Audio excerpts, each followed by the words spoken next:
Hello and welcome to jasonnewland.com. This is Q&A Friday, and I'm making this on Saturday afternoon at 3:08. Being very lazy. So welcome, my name's Jason Newland. Please only listen when you can safely close your eyes. Do you notice this, right? This is my beard. I'm doing a video today. I don't know if I'll actually launch it or not, and that's my hair. My beard grows longer than my hair does. And you might be thinking, that's because you're bald, mate, which is a bit rude.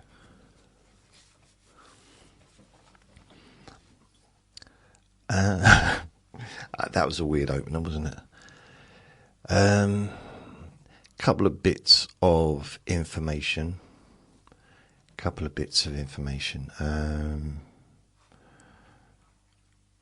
I have...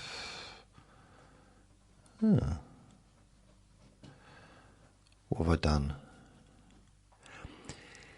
Yesterday, I was in a mood.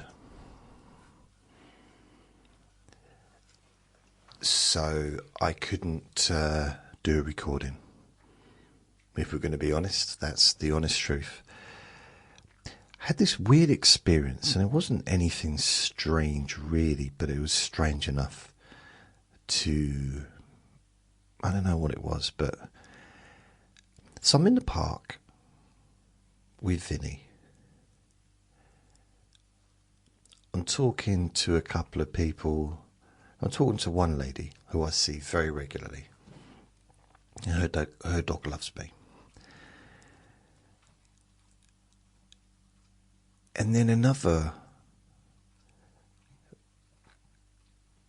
couple with their dog that I see quite regularly are walking up. And I'm talking to one of the ladies, the one that I was talking to, before the other two came back up. And the lady, this can get confusing because you don't know who anyone is, do you? I don't know what their names are. But the lady, or one of the couple, was holding Vinny's lead. So I've got the end of the lead, and he's got it on his neck. She's holding the lead and pulling it back to me. Like, what are you doing? Oh, I don't want to get tangled. So it's like, that's weird, kind of weird behaviour. And then she just is acting strange towards me. Do you know when you know someone's acting strange? And I didn't really know why.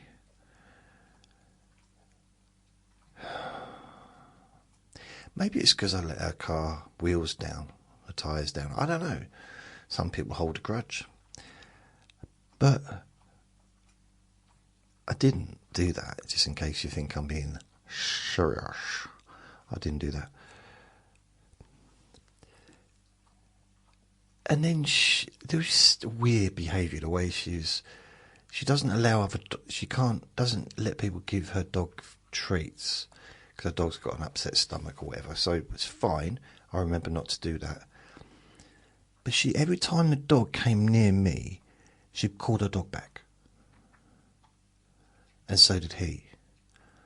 Like, was I going to infect the dog or something? Like, keep away from that man.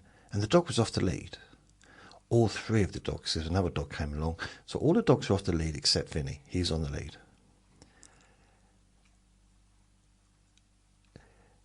And then another one of the dog walkers starts feeding her dog. So I just say, oh, what are you feeding? I didn't think she could have any food. Didn't think your dog could have, treats. And she says, oh, only treats if I don't know what they are. You can only have decent things. Like, well, I have dog food. I don't, mine's actually food that I take out with me. Not bits of chocolate.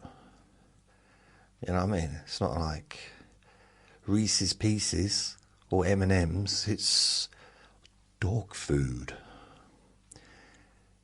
And if she doesn't want me to feed a dog, fine, I don't. And I remember and I don't. But it turns out she was giving this lady treats to give to her dog. And I'm like... And then a dog came over to me to say hello. And I'm like, no, come back, come back. Very strange. And I don't know what it was. It really upset me. I really just, that behaviour.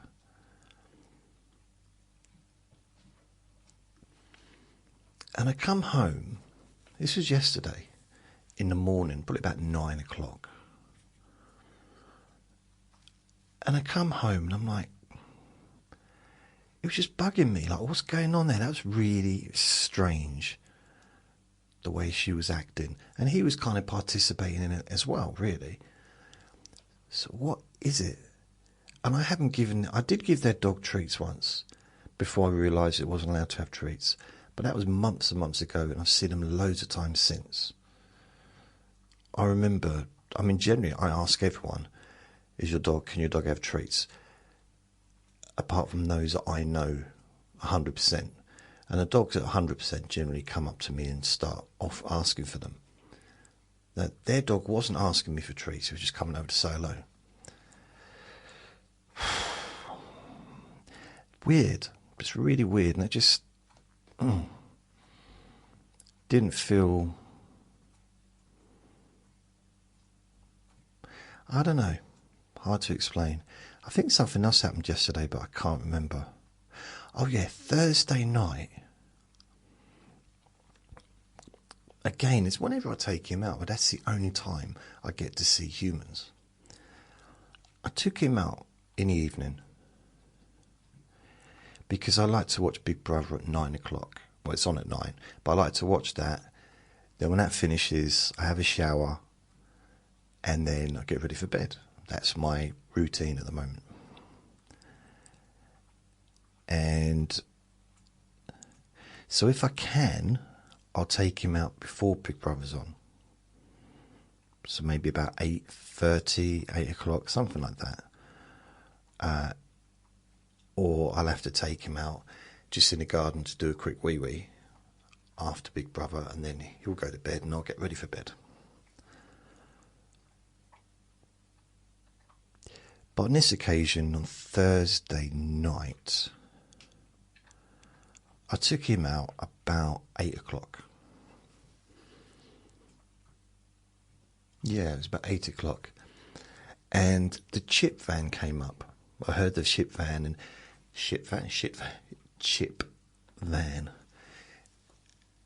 And as I'm heading towards going back home from the park, the chip van is pulling up. And that felt horrible because whenever I hear the sound of the chip van, how many times do you think I can say chip van in this sentence? Chip van, chip van, chip van, chip van, chip van, chip van. Every time I hear the sound, because it's a bit like an ice cream van converted into a chip van. It's like the same kind of size, it's got a jingle, but it sounds like crushed metal, like that kind of thing. That wasn't a good impression, by the way. No, it wasn't. But I'm used to hearing it. I've been hearing it for, 7 years probably? 8 years, maybe longer. They've been coming around the estate. So now when I hear it, I think of Uncle Sausages, because Uncle Sausages he was out there every single time they came. He was their most regular customer. They used to buy him Christmas presents. Seriously, he was Mr. Regular. And if he didn't turn up, they'd knock on his door. Because as he got older, sometimes he couldn't hear it so well.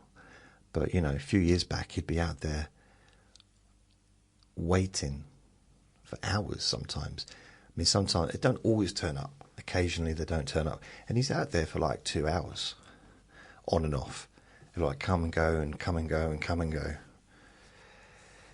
That's not very regular. But in the summer, it doesn't really, he didn't seem to care so much. But he'd be out there in the winter.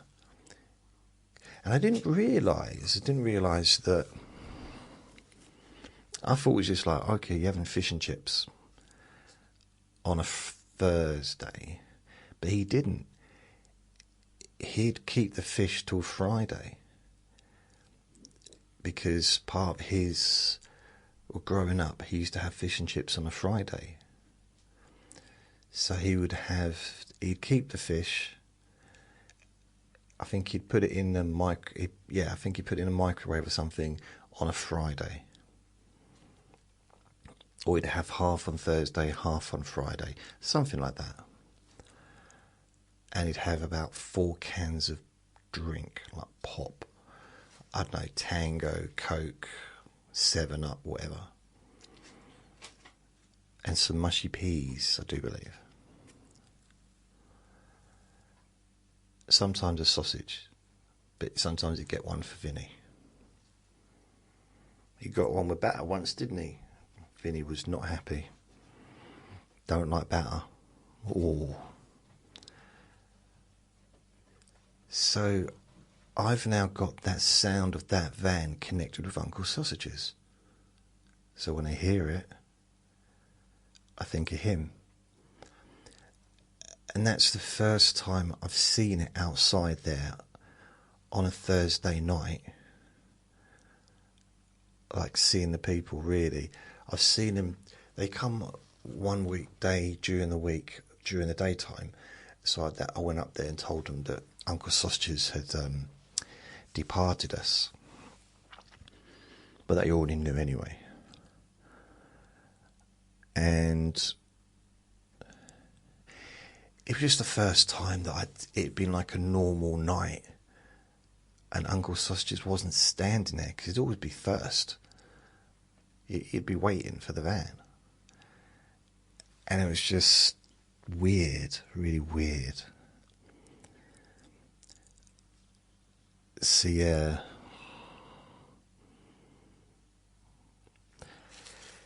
So yeah, I got some chips, got 1 packet of chips and sausage, and it came to like £7 something, which is, I think the annoying thing about the chips is they give me way too much. I don't even probably eat a third of what they give me. I have to chuck the rest away. I tried asking for half portions, but they just weren't doing it. They didn't like that. Because they want the money, don't they? Then a neighbour comes up and says, can I have 2 £1 portions of chips? And I thought, okay. So I said, all right, I'll pay for that. I'd already paid for my stuff, so I said, I'll pay for that. Because it's for my neighbour's little girl and maybe a friend or something. So, okay, I'll just be nice, I'll pay that. It's a couple of £2. And I said, I'll have a sausage. And at this point, I hadn't had a sausage. I only got the chips, so the chips was like £3 or something. So I thought, I'll get a sausage. So they charged me for a sausage and 2 £1 packs of chips. And it was over £7. Because they got confused, because the person who was ordering the £1 chips was all over the place. Like saying, oh, one's for my daughter, one's for my dad. Like, they're not going to give a £1 thing of chips to an adult. And the person in the van didn't seem to know what was going on. He was so confused. So my little good deed of the day, buying 2 little bags of chips, didn't work out very well for me financially. That annoyed me. I think the annoying thing with that wasn't really about the money. It was just, things don't have to be that confusing. Really? Did they? I mean, just...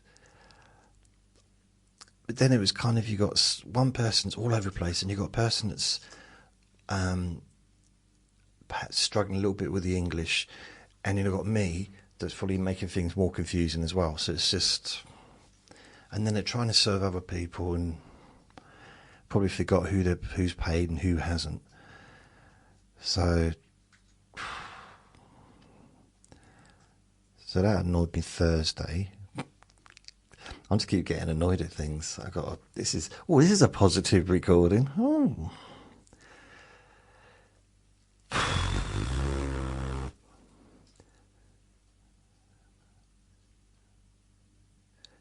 Vinny is winding me up a bit. I realised we've got no synchronicity, me and him. When I go out, I'm walking in a certain direction. The amount of times he wants to go in a different direction. He doesn't care where I'm going. He wants to go where he wants to go. And he will just stand defiantly. I thought dogs were supposed to, like, do what their owners say. And if the owner's walking that way, then the dog walks that way with them. That's the point of having a lead, isn't it? But not him. And he's still barking at other dogs. I wish he wouldn't do that. You know, when I leave my flat, the communal door, there's a hedge and there's the edge of the wall, so I can't see either side. I can't see around corners. I don't think many people can, but I can't see anything that could just be walking through. So I have to stop as if I'm crossing the road and look around the corner to the right and then to the left to see if there's someone, not so much on a bike, but that is always a thing, isn't it? They just look around, see if there's a dog that might try and eat him, because a few dogs are a little bit aggressive, and another one looked the other side. Things like that just annoy me. And then earlier, as I'm still moaning, so I'm in the park with Vinny, and this was a couple of hours ago. He's taken me all around the estate, so I thought, okay, I'll just follow him for a bit. And we're coming through an alleyway, going back into the park. And there's a bloke on a bike entering the alleyway at the same time that I'm entering the alleyway, the other side, opposite ends. So I kind of pull out of the way, and the bloke doesn't really slow down.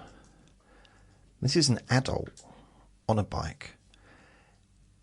Doesn't even acknowledge me, the fact that I gave way for him to go down there.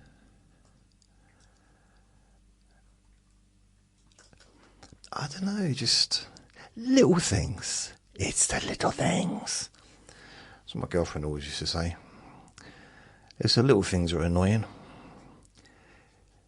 How many people have visited my website today? Let's have a look. Let's have a look, my baby. Okay, a few.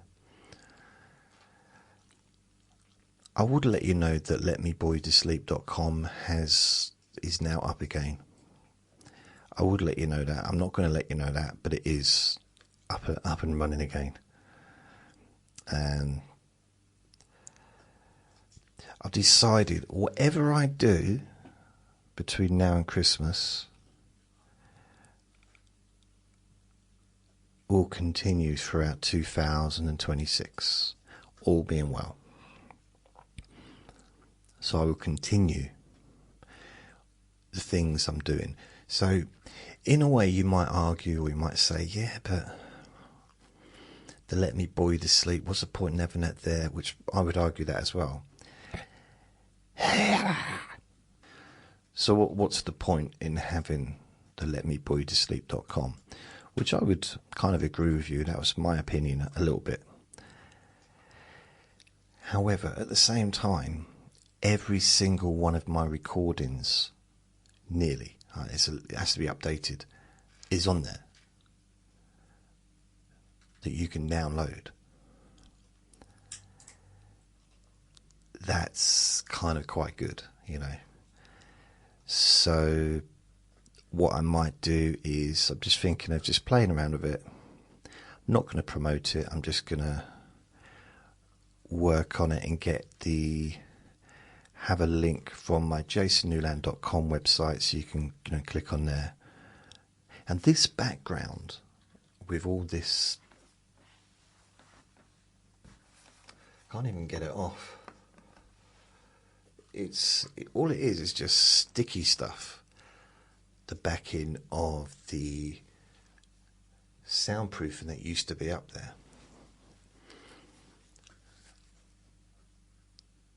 I might try and get some kind of curtain just to give the backdrop a little bit more, less of a mouldy wall look, if you know what I mean. And it's not mouldy. I've got no mould in this. The only mould in this flat is in my head, probably. So, other than that, things are good. I was actually watching on YouTube a blog, a vlog from Boston Chickie, and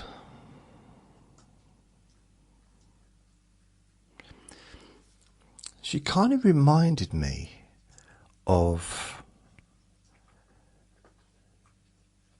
the benefit of just having a person talk without any music, without any other distractions apart from maybe Vinny. Just talk slowly. So there's no like fast blah, blah, blah, blah, blah, you know, probably a majority of the videos on YouTube are very fast talking.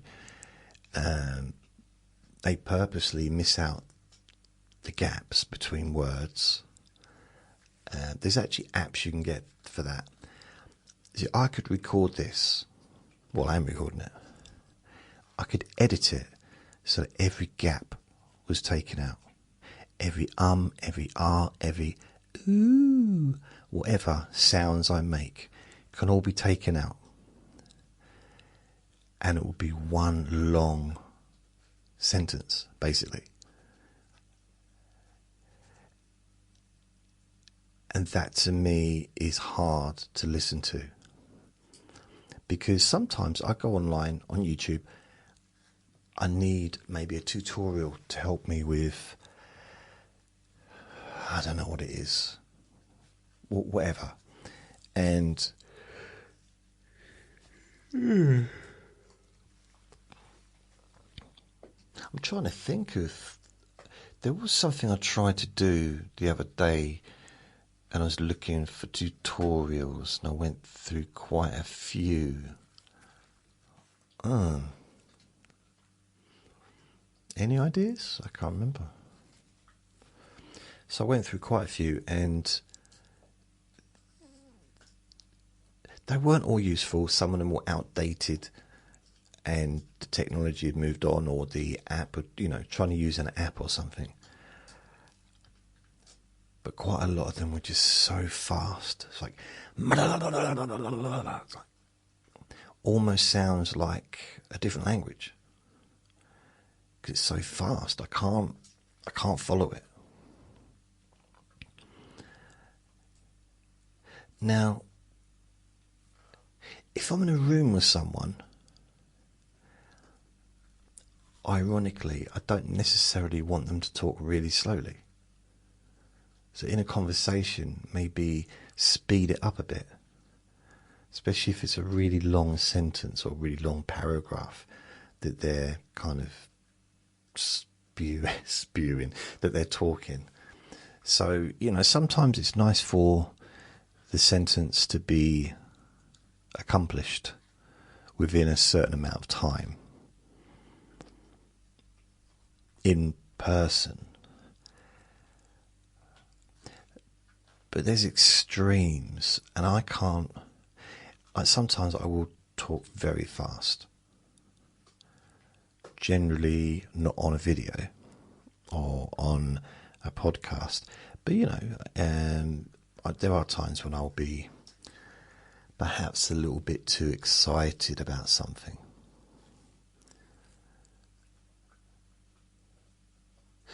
But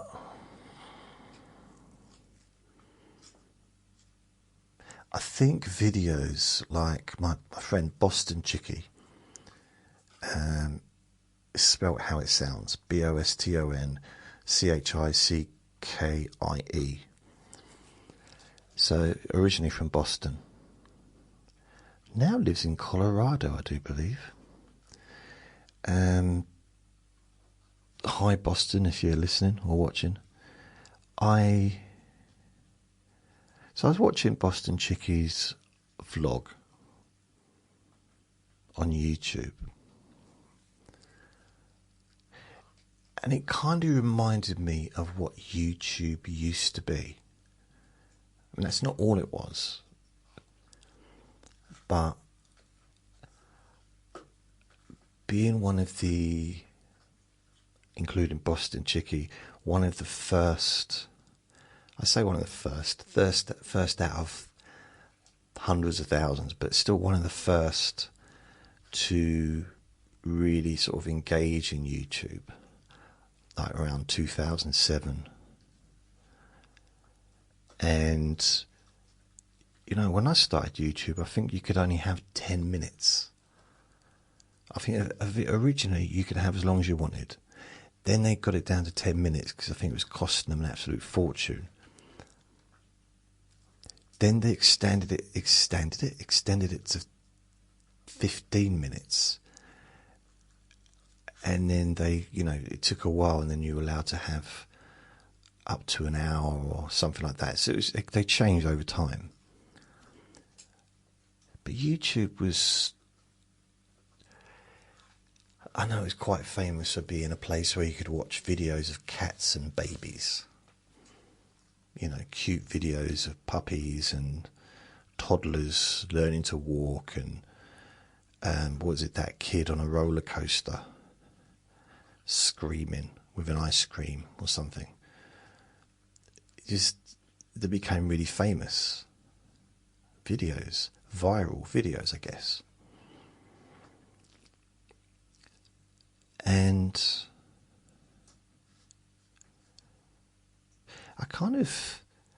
I feel a little bit nostalgic for those days, because I didn't realise I was doing ASMR until someone told me I was. So I was doing hypnosis videos, and I was then doing like whispering at the end. Then I was doing whisper videos, because people would say, I like it when you whisper at the end. So I was doing, it was always soft spoken, because hypnosis and shouting, I don't think it really matches very well. It's not a good mix. And someone pointed out to me, I think in 2011, maybe 2010, you should do more ASMR videos. And I thought, what? So I kind of said, what are you talking about? And they got back to me and said, well, perhaps you should try doing some specifically just ASMR without hypnosis. I said, I'm not doing ASMR with hypnosis. What are you talking about? And they said, it's the whisper. So it gives tingles and auto motive resensitization. I don't know what it's called. So I did a bit of research, went on, and it was becoming popular. People tapping and whispering, touching the microphone, brushing their teeth, doing makeup, cooking, playing with Play-Doh and all kinds of things. And I experimented and I did quite a few ASMR videos back then. It was a long time ago, and I have lost all of those videos. I did a lot, but lost them. I don't know where they went. I think they just went with my YouTube channel when I deleted it in 2013 or 2014. Yeah, I think it was 2014. So in 2011, in 2007, I was doing vlogs, but I didn't know they were called vlogs. I had no idea what a vlog was, but I did do updates. So I was doing hypnosis recordings, mainly for relaxation, chronic pain relief, and insomnia. And every now and then, not necessarily regularly, I do an update, and I just give it a name, a number, like a date update. I think I think I got one from 2007. Then I got one from November 2007. A couple in the summer 2000 and no, not what I'm talking about. So 2007, and then I've got ones throughout the years leading up to 2011, when I think I met Boston online, and I think I've done a variety of different vlogs, but they were just updates. And I joined this yearly challenge. Is it YTO, something, where it was a community of people that made a vlog every day. I didn't succeed, but I did some pretty strange things that year.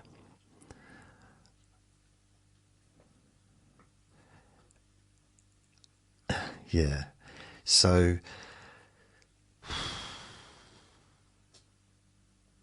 that's when I was introduced to vlogging. I didn't really, although I was doing it, I didn't really think of it as vlogging, if that makes sense. I don't know if I call it Jason Chats, because that's what I called it near later on, Jason Chats, but that might have been the name I gave it in 2011. I'd have to go back in time to find out, if that makes sense. I can't 100% remember, because I started doing hypno chats in 2010, where it was a mixture of me just talking about my life, talking about things, and then easing into a hypnosis session. I did Hypnotic Buffet, but that was probably out 2013, 2012 time. So yeah, did a few different things, but I don't know, it was something about, I don't know, it's a weird sound. I don't know, there was something about seeing Boston Chickie, I call her Boston, but seeing Boston doing a vlog. We're just talking. And I know that's what I do anyway. When I make a video, it's just me talking. I realise that, but unless it's like hypnosis, if it's just me doing a let me bore you to sleep, it is pretty much just a vlog and I'm talking. But I've kind of not wanted to do one.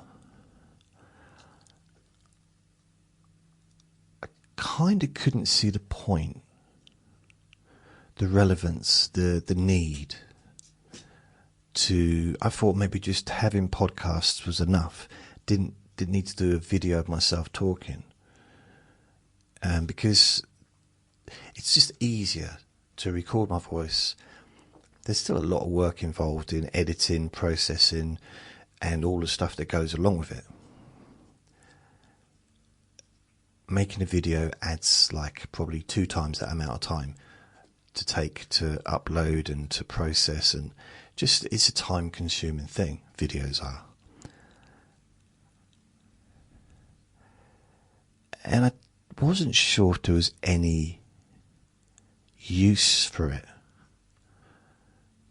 especially as I've been just posting automatically my podcasts onto YouTube.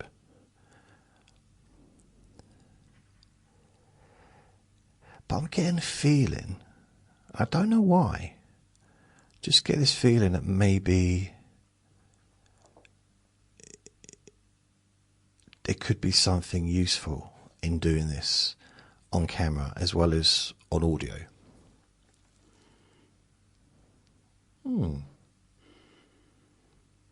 So I still make the podcast. This is a podcast. This will be saved as an audio. And then I have a version without music, with music, 5 and 10 hours with and without music. So there'll be 6 different versions. Plus this will be the only version on YouTube. So if you want to listen to the other versions, you can just go to my website or go to Apple Podcasts, Spotify. All the links are on my website. Maybe I'll put the links in YouTube as well, in the description.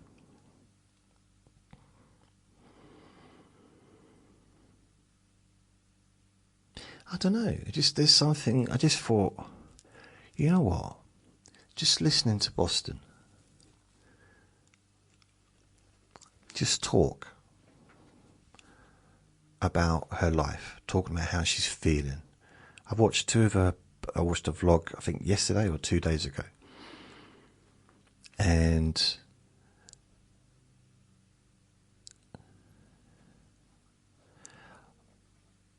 back in them days, I think we kind of supported each other a bit, back in 2011, 12, 13, fought for years.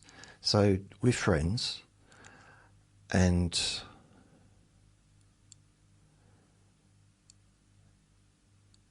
I don't know, it's just kind of took me back to the real human aspect or that YouTube can be, because it can be entertainment, of course. I mean, it's proved that. There's so much AI that I do love AI, but there's a lot of AI that a lot of channels that don't even use people. It's an AI of them, an avatar, whatever you call it. So in a couple of years' time, people won't even need to film themselves. So as time goes by, people are going to look more and more perfect on YouTube. Because if this was an AI of me, I wouldn't look like that. First of all, I'd have a lot of hair. I'd have a smaller nose. I wouldn't have a big red face. I wouldn't have a grey beard. I keep my body because I'm in superb fitness. But, it's kind of... But I can see not far away, people are going to be starting a new channel. And if you're going to put an avatar of themselves, they're going to miss out the bits that perhaps they wouldn't want on there. So I wouldn't have glasses on my avatar. I'd have perfect vision. I'm not going to give my avatar disabilities, am I? My avatar wouldn't have bipolar, wouldn't have a personality disorder, possibly ADHD. I don't know, who knows what I've got, but it'd be taller as well. My head would be up there looking down at you. And I would also be a lot younger. I would probably be about 25. 27. I think my peak years was about 20, between 27 and 30. That's when maybe 25 and 30. That's when I was at my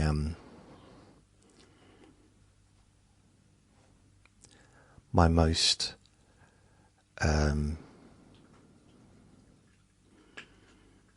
my least ugly, perhaps. I was going to say most handsome, my least ugly. I'm only kidding, I'm not calling myself that, but I do have a mirror. So there's something quite refreshing to see a video of a person just being themselves and talking about how they're actually feeling.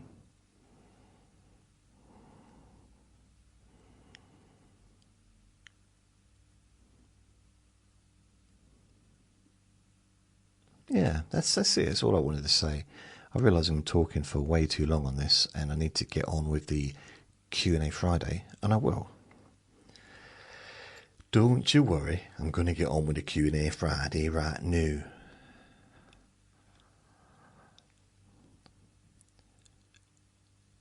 Katie, Katie, Katie, Katie, Katie.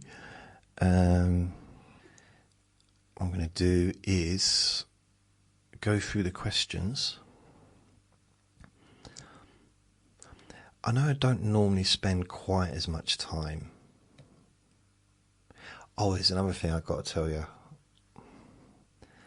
So I posted on my Jason Newland's boring group, so please join if you like. I posted, I'm thinking of making this group public. Are you okay with that? So I wanted to get the idea of who says yes, who says no, and all that stuff. So 96%, so 24 people said yes. One person said no, so 4%.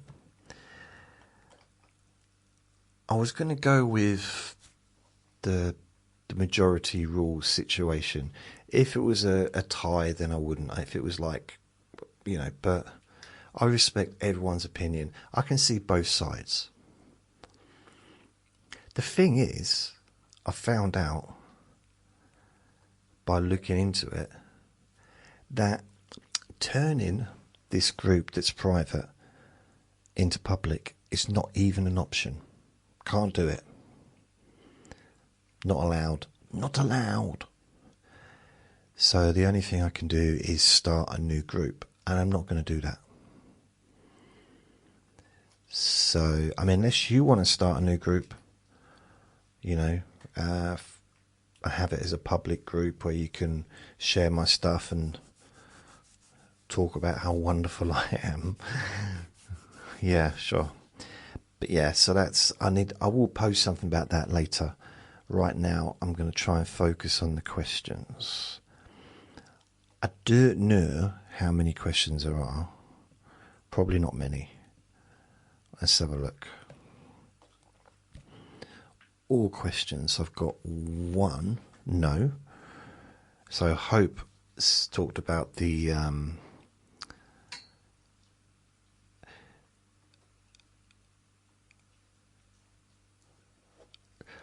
okay. Right, so Hope has got one. There was one, but it's that was sorted out.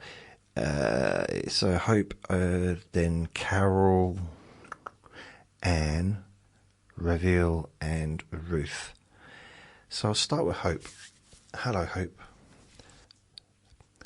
So, Hope asks, what are your favourite gifts that you received? Right. Should we start at the beginning? The beginning.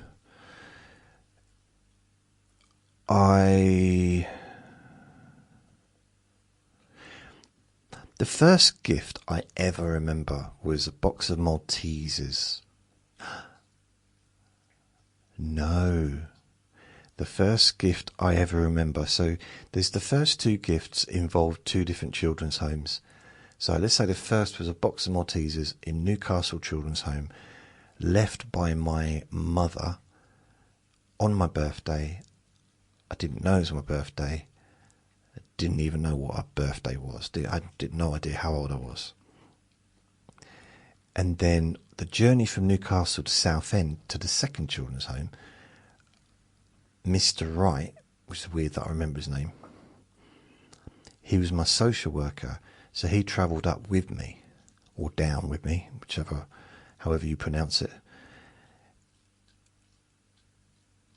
And he bought me a can of Coke. And you might be thinking many things. You might be thinking, what are you telling us that for? You might be thinking, oh, that explains why you drunk so much Coke in your life and you love Maltesers. Possibly. Both red packaging. Matches your face. Yeah, that's rude. So I think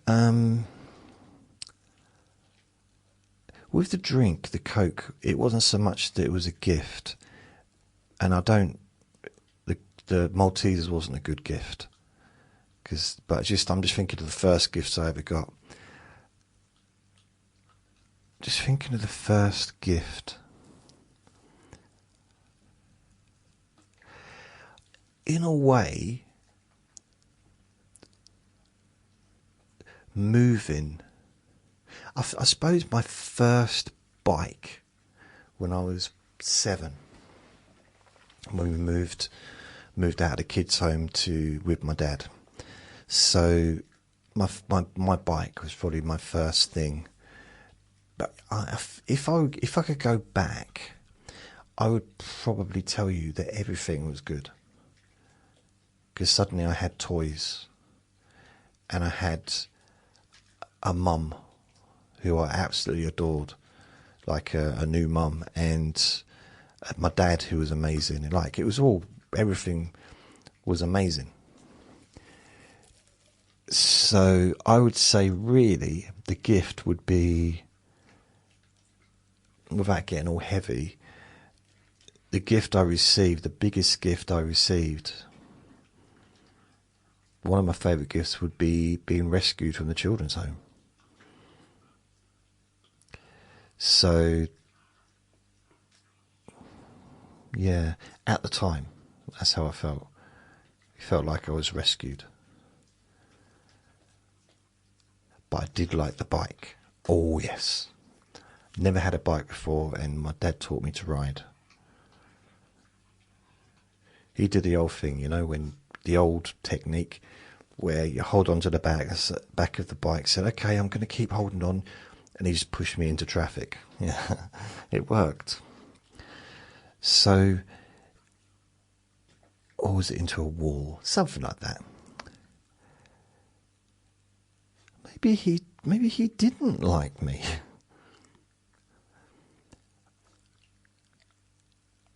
I'm trying to think what else there was.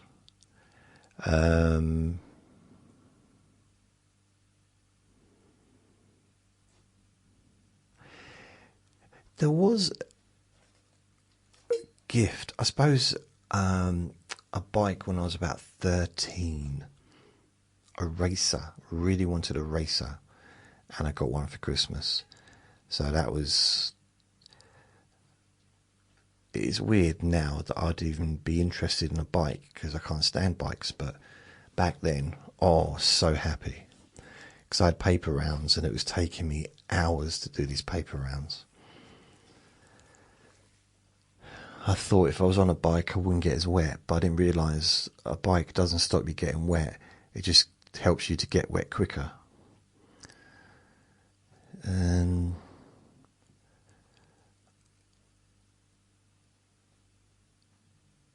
there was a little period when my dad was in a good mood.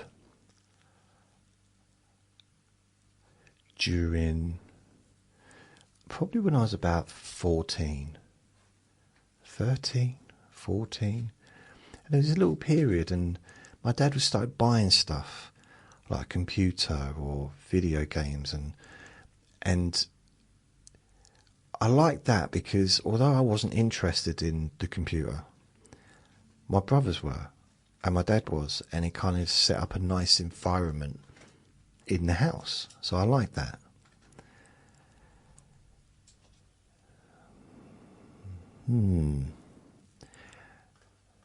I mean, there was a communal gift, which was the video recorder. Loved the video recorder. Oh yes, oh yes, oh yes. One of my favourite gifts was when I got my first black and white TV when I was about 14. Wow. Changed my life, that did. It was a second-hand black and white TV, but I'd never had my own TV in my own room before. I could have just bought one. I don't know why I didn't buy one, because I had part-time jobs. I could have just gone and bought a TV. Although they weren't cheap back then. Maybe I couldn't have afforded one, but possibly I could. Like a second-hand one anyway.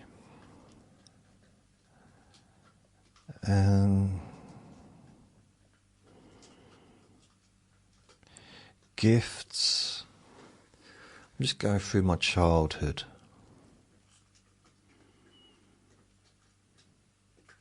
The worst gift I ever got was a calculator.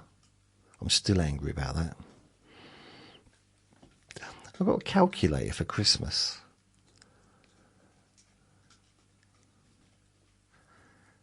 And it's one of those like Christmas tree presents, you know, on the tree.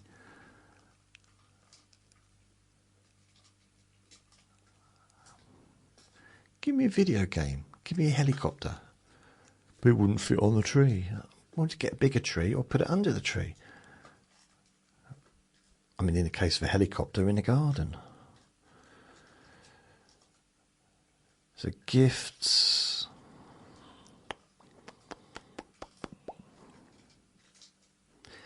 I'm trying to think. There's going to be ones I miss. Okay, there are. I've covered quite a large part of my life. In my 20s,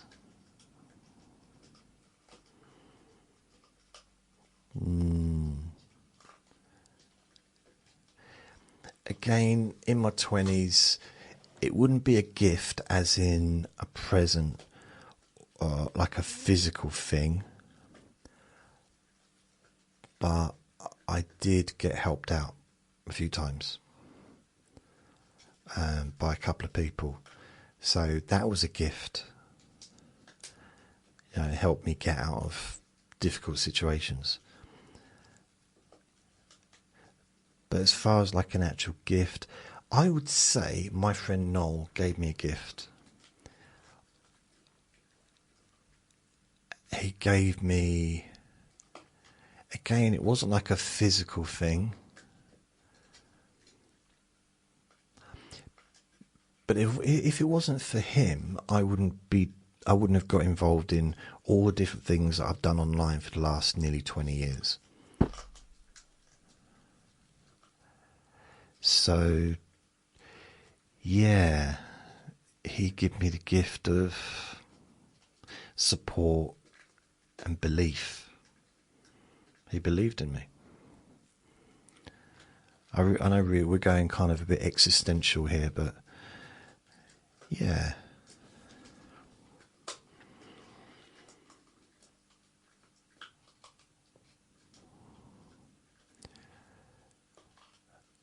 So I'm moving to my 30s.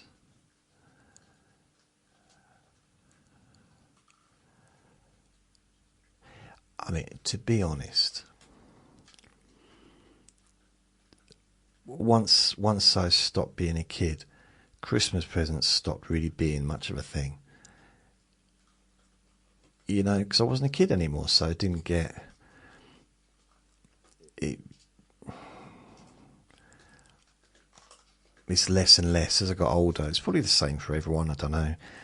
I suppose it's different if you've got kids and then you have grandkids and then you have great-grandkids and maybe you get presents. It might just be a bunch of crap, but you get stuff you don't even want. Like, oh, brilliant. Thanks, Frankie. More socks. Where's the chocolate at? But it's still, it's still gifts, isn't it? I suppose. If you're going to buy me socks, you might as well just not buy me socks. That's my opinion, but that's just personal. It's like, that's like buying someone tampons. It's not exactly the same. They're not quite as absorbent as tampons. Oh, I can't really use a sock, but what I'm saying is it's like a practical thing that you need. You want to give someone a toothbrush for their Christmas present, or their birthday, dental floss, shampoo, toilet paper, That's the same category as socks. I don't use it for those things. But I'm just saying it's like a practical thing that I'm not going to get excited opening a packet of socks. There's going to be no stimulation for me anywhere in my body from that particular activity. Let it go, let it go. So, gifts. So my 30s,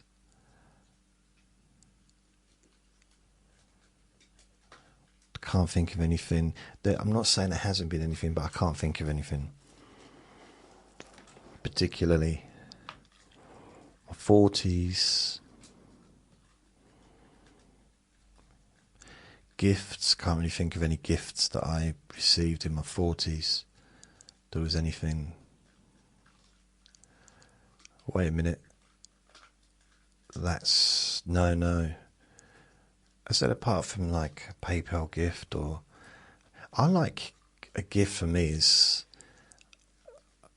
I like hearing if what I'm doing is actually useful, beneficial, worthwhile. During the period of 2020/2021,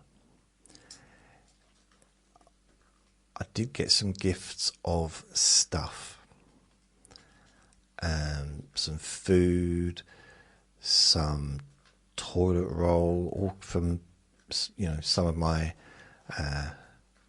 fans, and that was really good because it was obviously a difficult time for most people, and couldn't really get out, so it was really nice to have that support and that help. So that was nice. That was really, really cool gifts.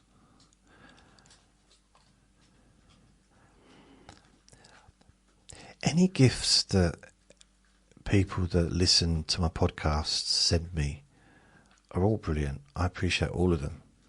Whether it's been a book, whether it's a knitted thing, coat for Vinny, or a painting of Vinny and Andre. I mean, phenomenal. Definitely, they're amongst my favourite. I mean, I've got even what my stepmom did a picture of Vinny as well. It's amazing. I've got like 2 pictures that have been done by 2 artists. You know who you are.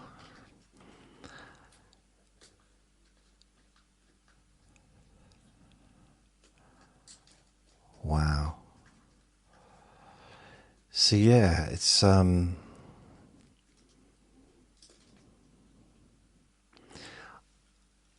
than that, I mean, really, I don't mean this in like a oh, aren't I great way, but most of the last 20 years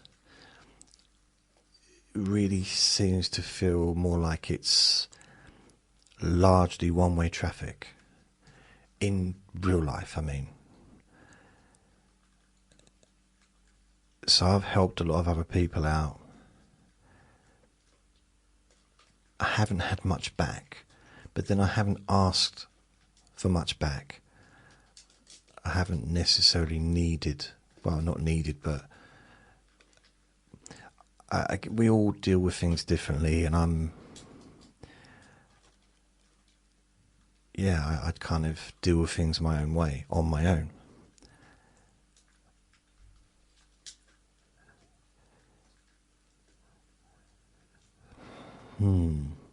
So it's been kind of one-way traffic.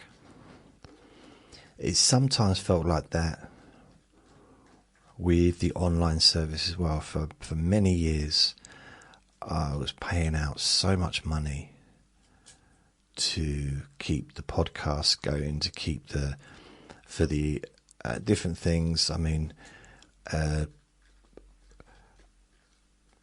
I've had help to get money together to buy a camera in the past, which Boston Chicky helped with that. This is, blimey, years ago that was. So that was a great gift. I've had someone send me a laptop when my laptop broke.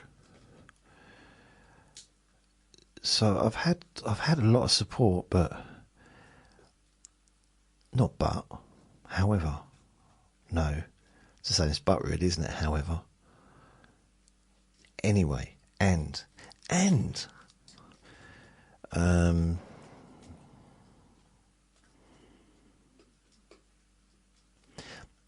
there's just been some times when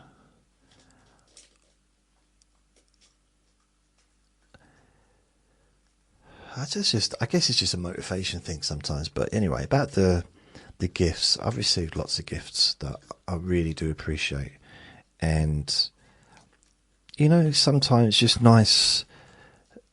I get a PayPal gift and I think, okay, I can have a pizza tonight while I'm watching the boxing.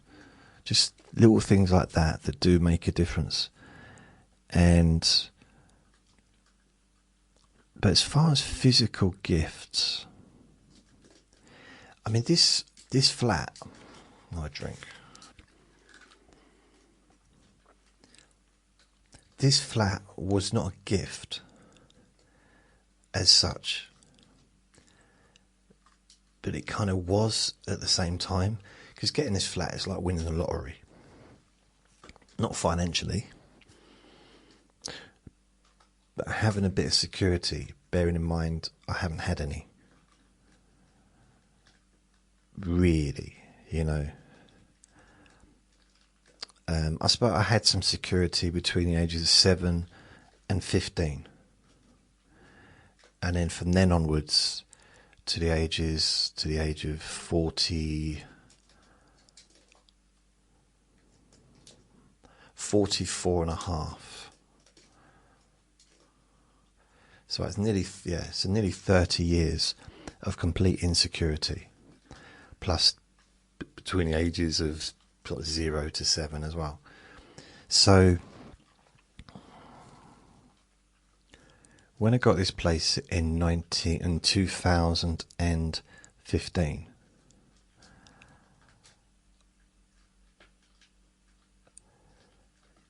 it was something I'd always wanted.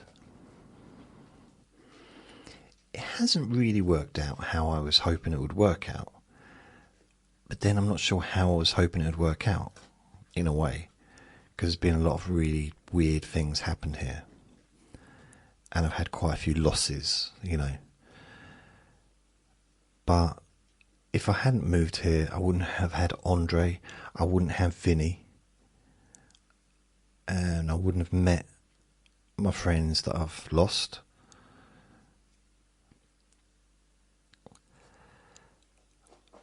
I mean, I might not have even started the Let Me Bore You to Sleep podcasts.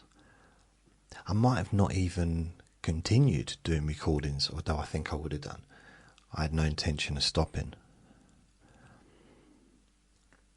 But it might have gone in a better direction. It might have been way better if I'd have moved somewhere else, or not got this place.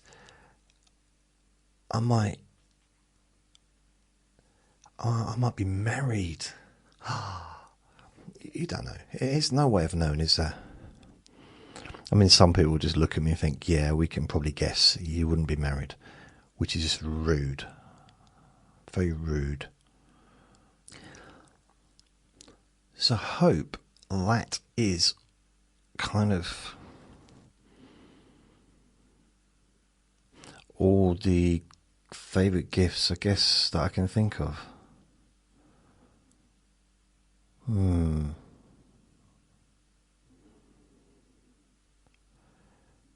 My friend let me be a DJ, or asking me if I wanted to be a DJ in his club.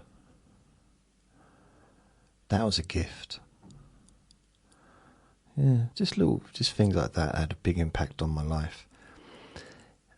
I'm trying to think. There's probably something really obvious that maybe some people listening might be thinking, what about that thing that maybe I've mentioned in the past, and it's not coming into my brain. So it doesn't mean that I don't recognise or appreciate. It's just, it's not.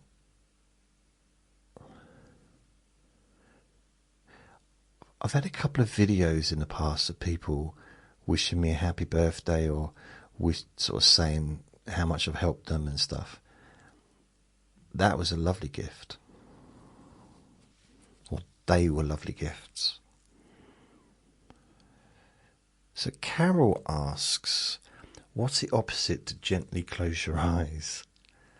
I'm only laughing because I'm thinking,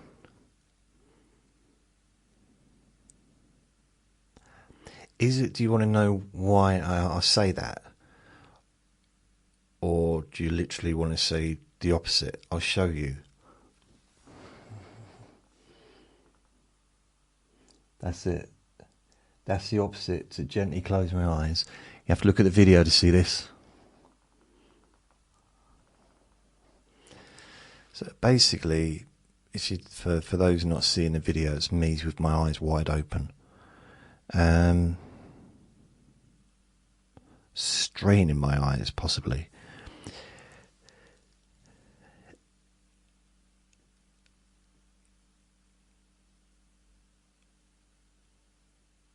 I don't actually say gently close your eyes, do I? I should just realise I say, can only listen when you can safely close your eyes. Gently close your eyes. Do you know what? That's a good point, because how can you close your eyes unless it's gentle, really? It's like, you can't really, it's not like you can slam your eyelids shut like a window or a door, is it? I just tried it, but it didn't really work. I think what it is, okay, I know you're asking for the opposite, but it's just the idea of just adding the word gently into any sentence adds a sense of comfort and calmness into the person. So gently close your eyes. You could also say gently focus on your eyes, or your eyes will feel more gentle, or so. But it's just a little less abrupt to close your eyes, because you can't say. Well, you can, but people probably wouldn't say gently close your eyes. Gently close your eyes now. Gently close your eyes, and it's kind of just. The opposite would be harshly keep your eyes open, I guess.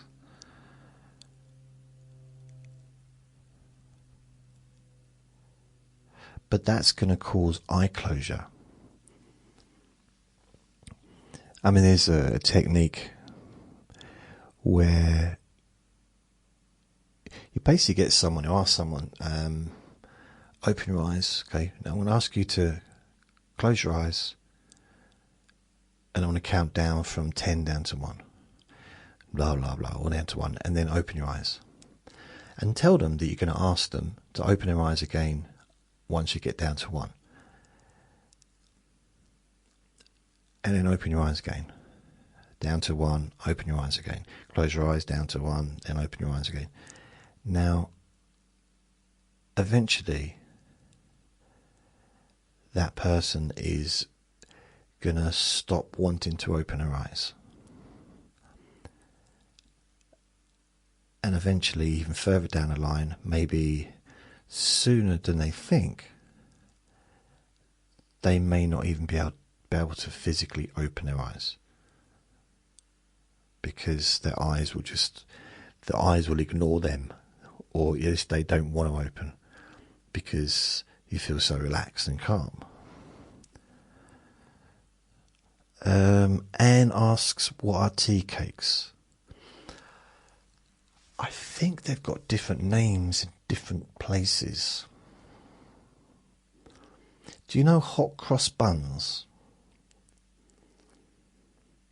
If you know what hot cross buns are, then tea cakes are pretty much just the same as hot cross buns, really, but they've got less assortment of fruit.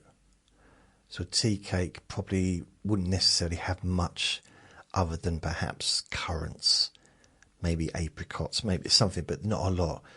A hot cross bun has got a lot more fruit, has also got a cross on the front, and it's probably a bit stickier at the top. But it's very similar. It might be made a little bit different as well, because you can get different types of tea cakes, different kinds of. It's almost like it's a pastry, different type. Is it choux pastry? I don't know. I don't know what they're called in other countries. In fact, they might be called something else in a different part of this country. So if they are, maybe let everyone know. It wasn't a very good answer, was it? I don't know. It's just I like them when they're already split in half, so I can just toast them, put some margarine on the top, cup of tea. Yeah, it's lovely. The thing is, I overdid it. A few years ago, I was eating them every single day for months and months, and it got to the point where I couldn't stand them. I'm okay now, but it was just like I just had enough. And with the hot cross buns, kind of weird because it's an Easter thing. The tradition is to have them on Good Friday. So hot cross bun day, but it's actually Good Friday.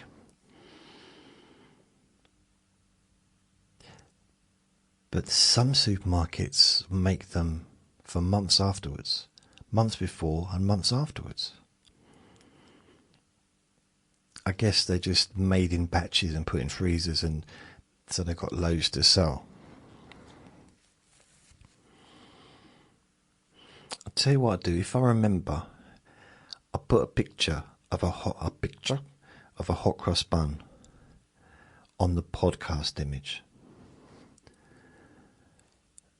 Reveal asks, my friend from Bristol is here, and we are cracking up over the different food names in UK. For example, spotted dick, not selling me. Yorkshire pudding, it's not pudding. Digestives, they're amazing but could use some help with the marketing. This topic has had a house full of people cracking up in my UK, with my UK pal. So Reveal, where are you from? Where are you living? I will say, with the digestives, they don't need advertising or marketing. Maybe they do in other countries, but in this country, they're as well known as tea bags, I would argue. I mean, I know that companies still advertise because there's different types of tea bags, but digestives, the McVitie's digestives are the best ones you can get. You can get home brand, if I can get my words out. So you can get kind of Tesco's, Sainsbury's, home brand and stuff, but digestives. McVitie's digestives. Amazing with a cup of tea. I think I agree with you. They are amazing with a cup of tea or a cup of coffee, actually. And if you've lived here for a long time, like, you know, if I was born here, so you get to learn the exact amount of time you can put the biscuit in the tea. And you also know that depending on how hot the tea is, so the hotter the tea is, the quicker it'll... I know the biscuit doesn't melt, but it gets soggier quicker when the tea's hot.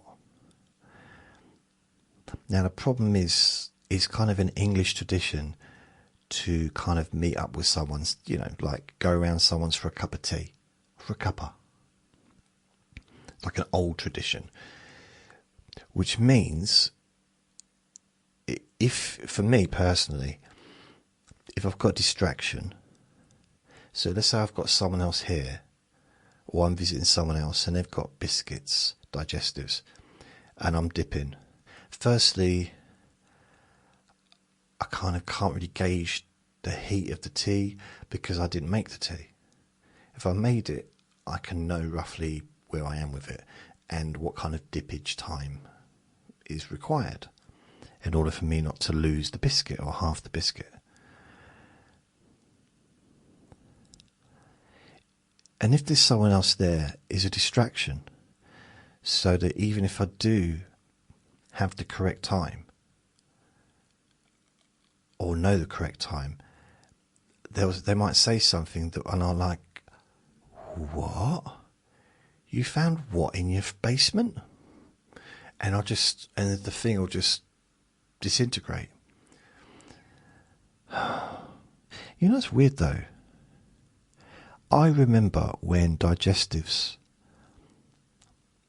you put one in for too long and it'd break off and it would sink to the bottom of the tea.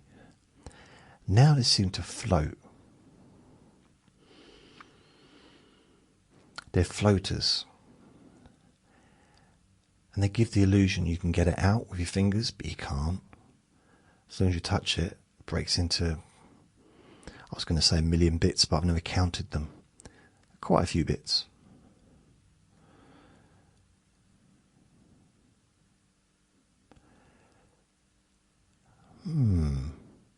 That might be a temperature thing as well. If you're a scientist and you're listening to this, maybe let me know, is there something in it with a digestive biscuit? If it floats or if it sinks, is that due to the temperature of the tea, of the beverage?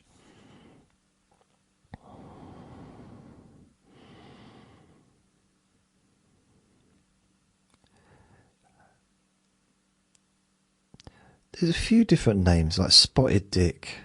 It's lovely, by the way. I'm not a custard eater or custard slurper. I'm actually against custard. I mean, to the point where I think it should be illegal. Don't like custard. Really don't. But I think that was more because I was forced to eat it when I was a kid, when I was little. Didn't like it. Just, you know, I probably wouldn't have had a big issue with it. You know, if it would have been like, you don't like it, well, don't eat it then. And I might have got older and like, oh, I'll give it a try. You know, I didn't like that when I was 4, but maybe I would now because I'm 74. And I'm probably a little bit, maybe, open up to new experiences. So I'm sure there's some 75-year-olds out there thinking, what haven't I tried yet in my life? Ooh, custard. Maybe not. The thing that used to really confuse me back in the I think it was either the late 80s or the 90s, Snicker bars. Now, they used to be called marathons in the UK. Marathons. There was adverts, people running around, they were promoted, advertised and promoted by athletes, Olympic athletes, promoting chocolate bars. And then they rebranded them Snickers, which I think it was so that it could be the same everywhere. I didn't like that. I refused to call them Snickers for nearly 30 years. Sometimes I still call them marathons. I just don't like change. It seemed unnecessary.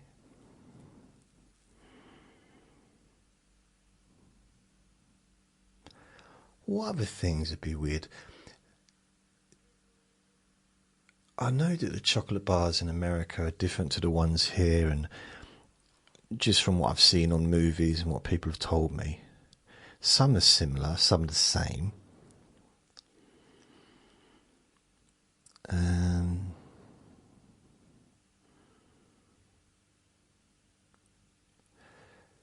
When I went to France, sometimes when I've gone to other countries, I've specifically just stuck with Mars bar and a can of Coke because I knew where I was with that. And then maybe, you know, looked at other things, but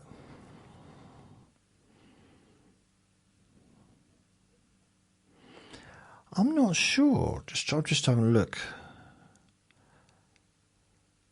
Yeah, spotted dick's nice. Unfortunate name. The thing is, in this country, we don't really use that word. We do more now because people in the UK are very Americanized now. So there's a lot of words that are used in America that are used here. But generally, dick isn't like a... It never was. It never used to really be a rude word.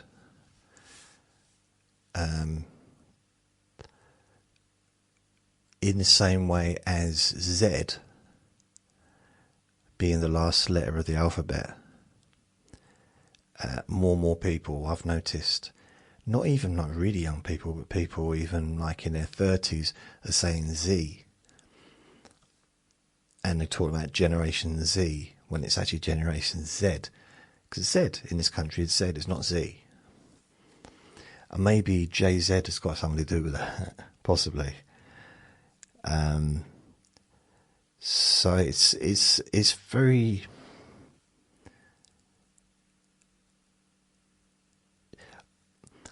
The first time I noticed it actually is in the Spice Girls' first song, Tell Me What You Want, What You Really, Really Want.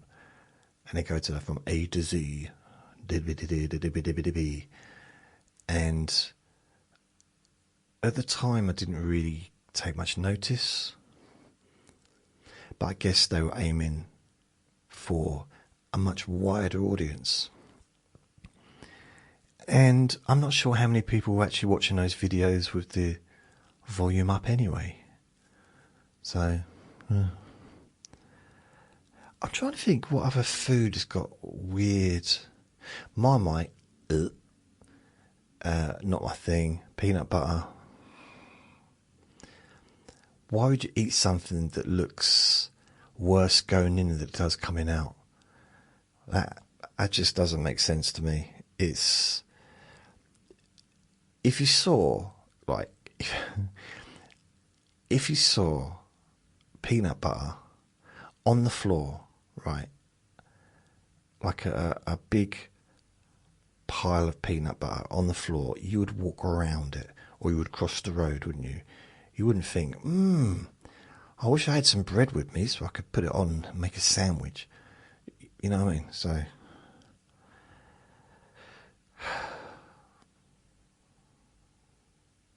Although I kind of recollect peanut butter tasting quite nice, but it's the look. It's got the look, or it hasn't got the look. Yeah, I can't get. Yeah, it's like, ugh, no. Semolina, no, can't do semolina. I was told it was tadpoles. That looks like tadpoles, doesn't it? Oh no. I'm just now talking about food that I don't like. That's not what the question is. I do apologise.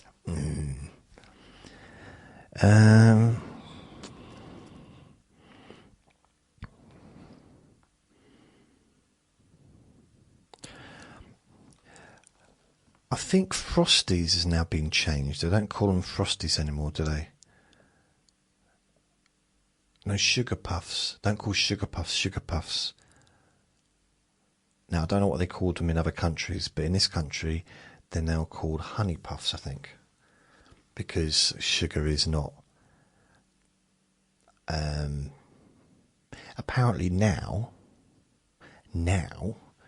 is it's not a good idea to give children sugar for a meal before going to school.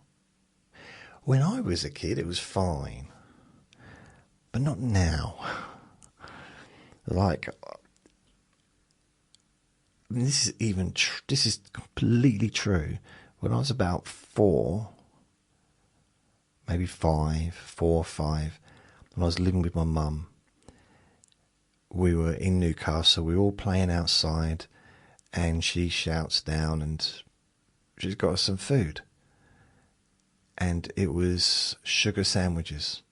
So basically, 2 bits of bread with marmalade, or not marmalade, with butter or why can't I say the word? Not marmalade. Margarine. Wow. And sugar. And that was our dinner. That was our lunch. And you know what? Not one of us complained. In fact, we were very happy.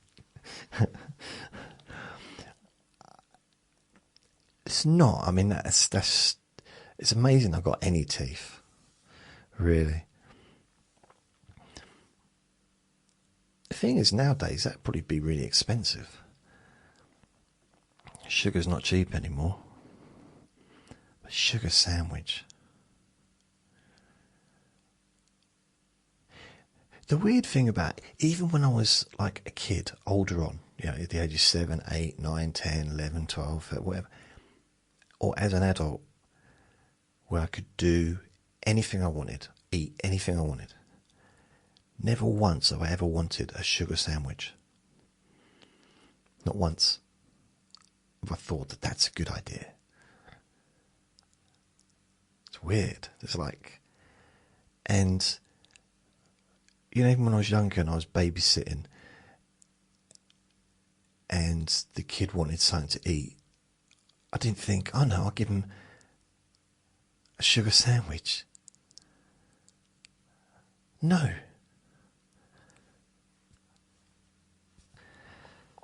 Weird. I loved it at the time though, so hey.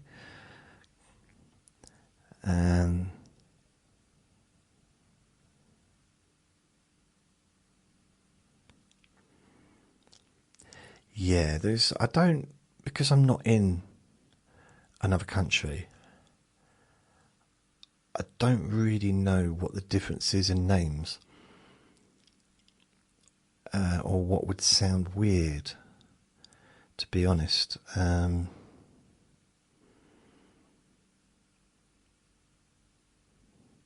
mean, definitely spotted dick. I mean, yeah. That is, but it's so nice. It's just like a steamed pudding, and you can, is it spotted dicks? It's got currants and stuff in, isn't it? But you can get, I like the steamed puddings, any steamed pudding, as long as it's not with custard, ice cream or cream, or even milk. If there's no ice cream or cream, I'll go for milk. sticky toffee pudding. Oh yeah. Just out of interest, reveal, does anyone in Bristol listen to my recordings? Anyone in Bristol? Hi. Lastly, we got Ruth. Hi Ruth. What is your favourite sandwich filling? Cheese and pickle for me. You know what? Cheese and pickle is my most nostalgic filling, because when I went round my nan and granddad's, when my granddad was around, in my middle to late teens, that's what they would cook to get me, a sandwich. If they, unless they were eating, like having a dinner or whatever, but they'd always like make me a sandwich. And if my nan wasn't in, my granddad would make me a sandwich. And I remember the one time, when my nan was in bed, I think she was unwell. So my granddad invited me in. He sat me down in the kitchen.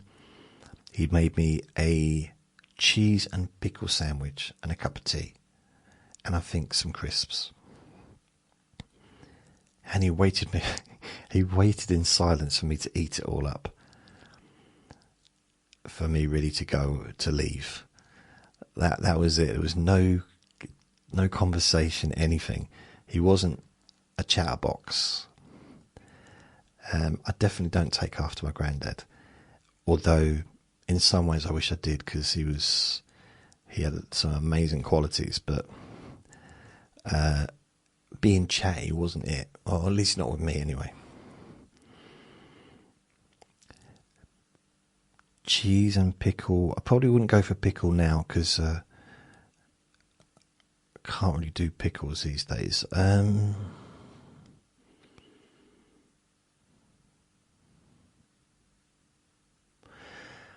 I tell you what used to be one of my favourite. Well, it was a roll. This is when I worked at Churchill. I would go to Nasties, which was that wasn't the official name of the cafe. Well, it wasn't really a cafe. You go in and it's a sandwich shop, but it's called Nasties because I don't know, someone saw one of the staff sneeze once, and since then they just called the place Nasties. Nobody stopped going though. Everyone continued going. So I used to get a roll, a cheese roll, or cheese and tomato roll, and a hot sausage roll. Stick it in the middle, squash it together. Well, I didn't go like that, but I'd squash it together, and then I'd eat it. It was nice. It was, yeah, it was a little bit too much though. Even then, I wouldn't do that now, but it was all. The thing is, wow, I just remembered I was doing that long before that, because I used to do that in the 90s, about 97, 98, 98, 99. I'd go to the corner, again, another like a bakery place on the corner that also, I actually saw Bianca from EastEnders in there once. This is in Stratford. This is the late 90s. And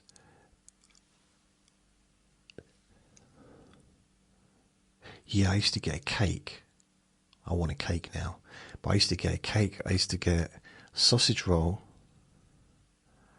a cheese and tomato roll, and a cake. And I would have a cup of tea, or maybe I'd have a can of Coke or whatever, and I'd have that. And that's what I'd have in the like late afternoon on a Saturday. Yeah.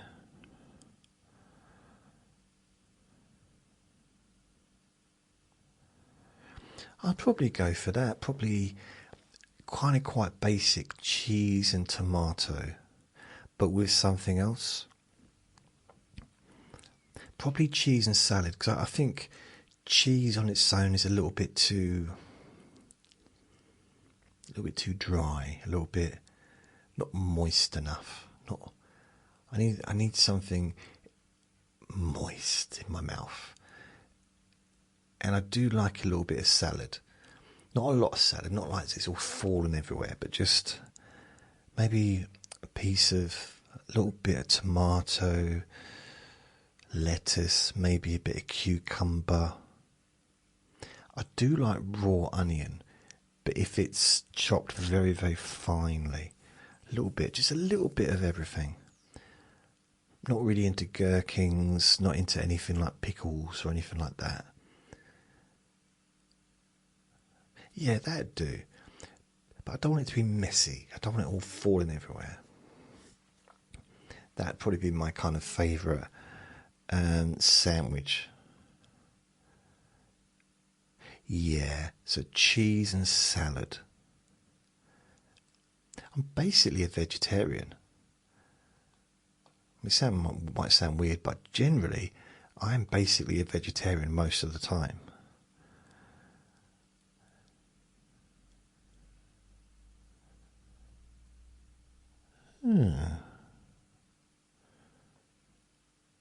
Just trying to think of any other.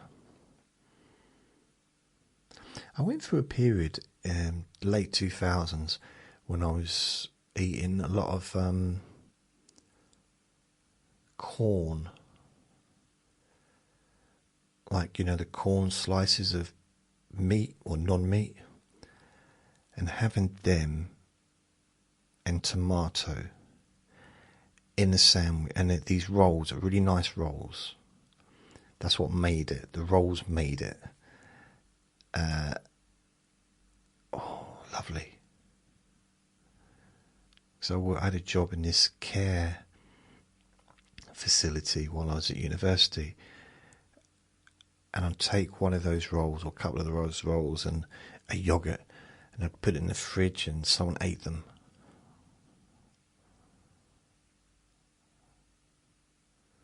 And I thought, why? Why would they do that?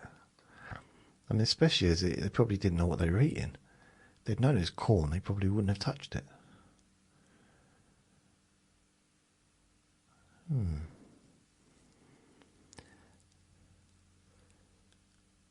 can't think of any other sandwiches that I really.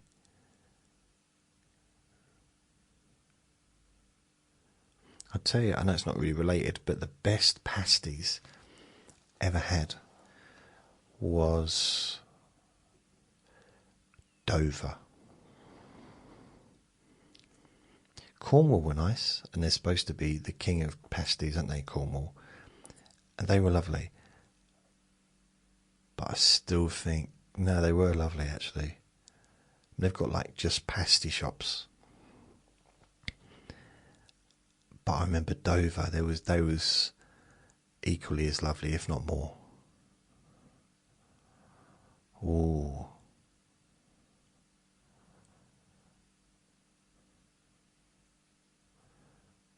I want to eat a pasty now.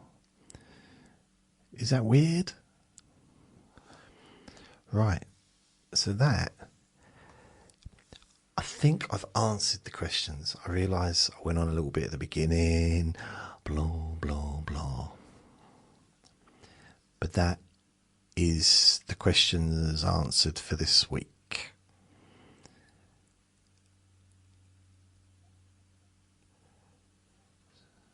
Now we'll see whether or not how hard this is to upload as a video, but it will definitely be a podcast.